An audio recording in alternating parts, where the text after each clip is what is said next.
웰빙 한방 이야기.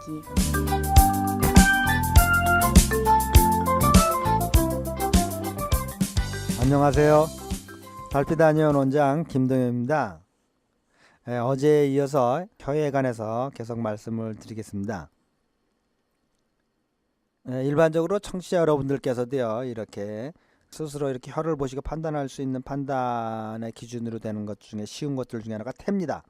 그래서 청취자 여러분들께서는요, 백태가 꼈습니다. 백태가 꼈습니다 그러는데요, 이 혀 위에 끼는 태가 백태, 즉 하얀색만 있는 건 아닙니다. 그냥 태라고 하시면 되는데요, 일반적으로 모든 분들이 백태라고 하시죠. 물론 백태가 제일 많이 있습니다. 근데 이 태의 상태를 살피면 몸에 관한 많은 정보를 갖게 됩니다. 그럼 정상적인 혀와 태는 어떤 거냐를 알으셔야겠죠. 그래야만 비정상적인 것을 알 수가 있죠. 우선 정상적인 혀는요, 혀 자체는요, 담홍색이라고 해서요, 담백하면서 붉은색을 띤 그런 혀가 좋습니다. 그 위에 태가 꼈는데 보면 여러분들은 보면요, 태가 없다고 생각. 그게 태가 없는 게 아니라 사실 얇은 태가, 투명한 태가 있는 겁니다. 얇고요. 그렇기 때문에 이게 정상인 겁니다. 이렇게 담홍색의 투명한 백태가 끼어 있는 것이 정상적인 건강한 사람들의 혀라고 보죠.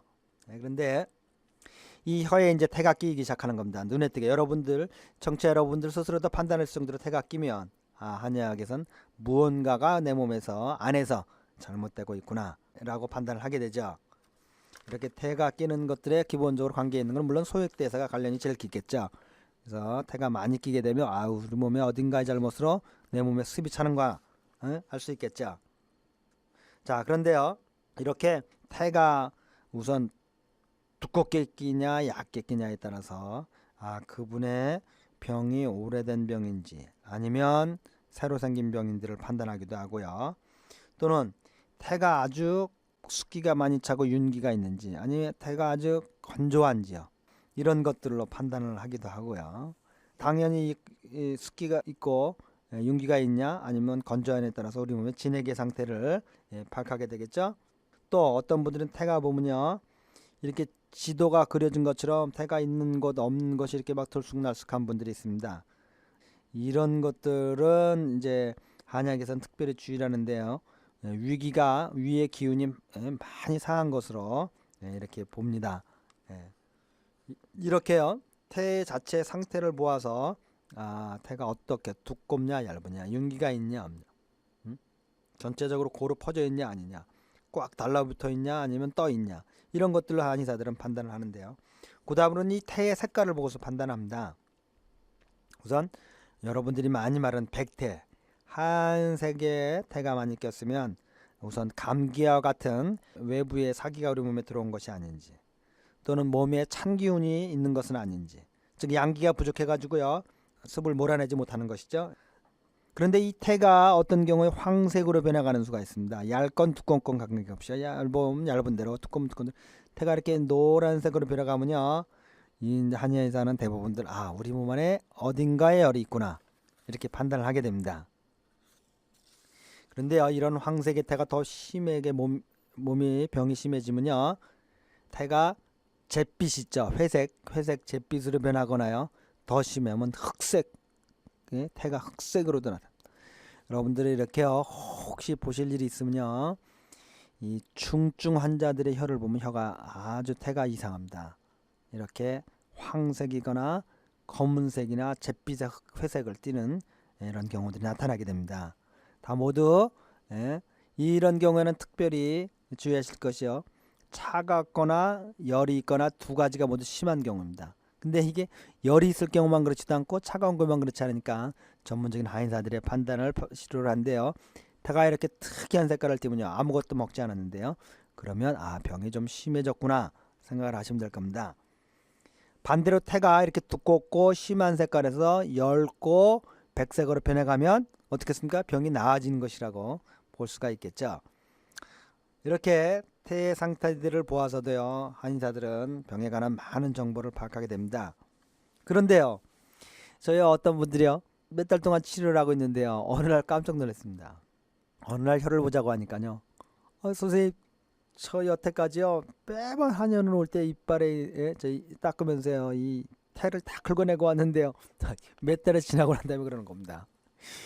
이 혀의 태를 보고서도요. 이게 중요한 몸의 판단을 하는데요. 이걸 몇 달 동안 가짜의 자기 몸이 아닌 상태를 저게 보여준 겁니다. 얼마나 우습기도 하고요. 당황하기도 하고요. 그래서 다음에 오실 때는 한의원에 오실 때 이 태를 닦아내지 마시고 가능하면 그대로 오시는 게 좋습니다. 이렇게 간곡하게 말씀을 드린 적이 있습니다. 혹시 청취자 여러분들께서도요 한의원에 가실 일이 있으면요 이 혹시 입에서 냄새가 나시더라도요 혹시 태가 이렇게 좀 끼어 있더라도요 그대로 가십시오. 그게 한의사들을 배려하는 깊은 마음입니다.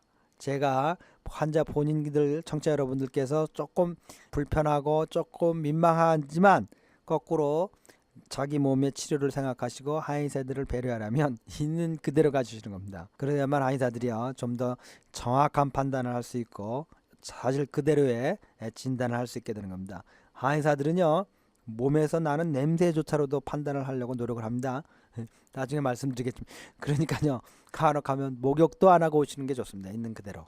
그렇다고 땀이 너무 많이 난 것을 그대로 오실 필요까지는 없겠지만요. 이렇게 오히려 저희들을 배려해 준다고 하시는 그런 생각들이 저희들을 더 어렵게 만들고요. 또는 치료를 힘들게 하는 수가 있으니까 여러분들께서 상식적으로 알아두셨으면 좋겠습니다. 또 혀에는 우리 해당 부위가 담당하는 일정한 부위가 있습니다. 어장이 담당하는 우리가 보면 혀끝이 우리가 뭐 과로라거나 어린애들이 과로라거나 힘들어하면 혀끝을 보면 혀끝이 빨개요. 요 혀끝이 바로 심장입니다. 따라서 아이들이요 과로라거나 어른들께서도 과로라고 하면 혀끝이 혓바늘이 쓴다 그러죠. 혀끝이 아린다 그러죠. 뭡니까? 심장이 부담에 갔다는 겁니다. 그 다음에 혀 앞부분의 양쪽 옆을 이게 폐가 담당을 합니다. 그리고 늘 말씀드리십시오. 중앙은 뭡니까? 토죠. 오행상 중앙은 토고 토는 우리 몸에서 위가 우리 몸의 정가운데 있죠. 중앙 가운데 이렇게 태가 많이 껴있으면 뭡니까? 아, 이 사람 비위에 습이 많이 차있네 이렇게 보게 되죠. 그 다음에 그 중앙에 비위 양 옆쪽의 양옆을 우리 간담 간장과 담이 역할을 하는 것으로 보고요. 혀뿌리 혀 깊은 곳에 있는 부위를 신장이 담당하는 것으로 이렇게 봅니다. 그래서 이런 부위별로 태의 위치나 태의 상황 색깔들을 살펴가면서 그 사람 병을 판단하기도 하고요. 그 혀 자체의 색깔을 보고 또 판단하기도 하고요.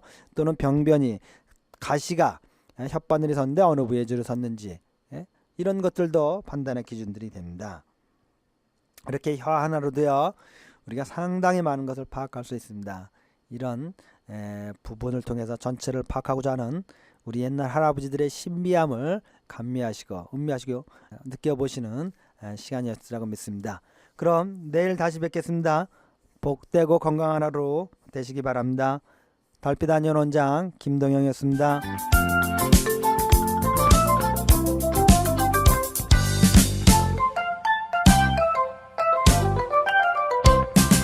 밴쿠버 라디오 서울입니다.